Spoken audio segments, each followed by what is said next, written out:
तो दोस्तों रूस के दक्षिणी इलाके में एक बहुत ही छोटा सा राज्य है। इसका नाम है रिपब्लिक ऑफ दागिस्तान।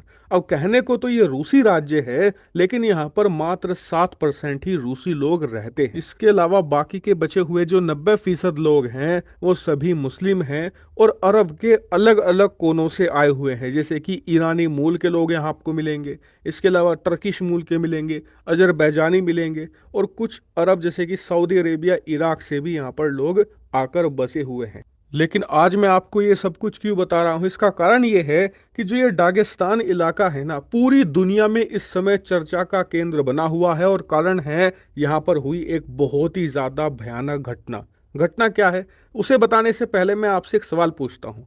सवाल मुझे ये बताइए कि कल सुबह आप उठे और आपको खबर मिले कि भारत में बहुत सारे इजरायली रिफ्यूजी प्लेन में भरकर दिल्ली एयरपोर्ट पर उतर रहे हैं, मतलब कि इसमें बूढ़े हैं, बच्चे हैं, और वो अपनी जान बचाकर युद्ध से भारत की शरण में आए हैं। भारत सरकार ने भी कहा है कि आप आ जाइए, कोई दिक्कत वाली बात नहीं है।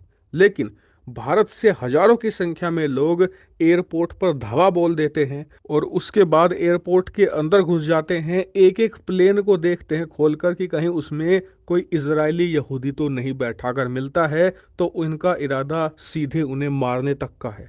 अब आप मुझे बताइए कि इस खबर को सुनकर आपका क्या रिएक्शन होगा।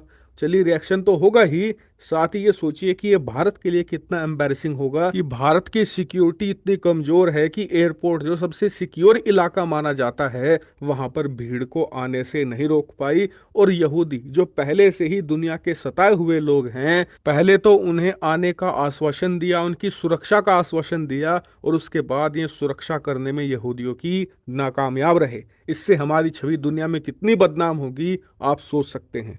लेकिन मैं आपको ये उदाहरण क्यों दे रहा हूं, क्योंकि सेम ऐसा ही हुआ है रूस के साथ कल रात। दरअसल दागिस्तान में कल रात ये खबर फैल गई कि यहूदियों से भरा हुआ एक प्लेन जिसमें बच्चे बूढ़े आ रहे हैं रूस में पनाह लेने और युद्ध से बचने के लिए, वो यहाँ पर दागिस्तान में उतरने जा रहा है, दागिस्तान के एयरपोर्ट पर।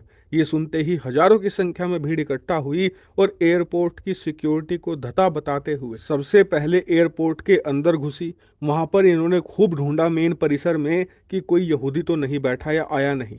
जब नहीं मिला तो उसके बाद ये जहाँ पर प्लेन खड़े रहते हैं यानी कि टैक्सी वे में, वहां पर भी घुस गए और वहां पर एक एक प्लेन को खोल करके चेक करने लगे कि प्लेन में कोई यहूदी इजरायली तो नहीं बैठा। और बात सिर्फ यहीं तक नहीं रुकी, उसके बाद घंटों तक ये ड्रामा चला और रूसी सिक्योरिटीज को आने में, बैकअप आने में और कई घंटे लग गए। तब तक इन्होंने खूब तांडव मचाए इस एयरपोर्ट पर।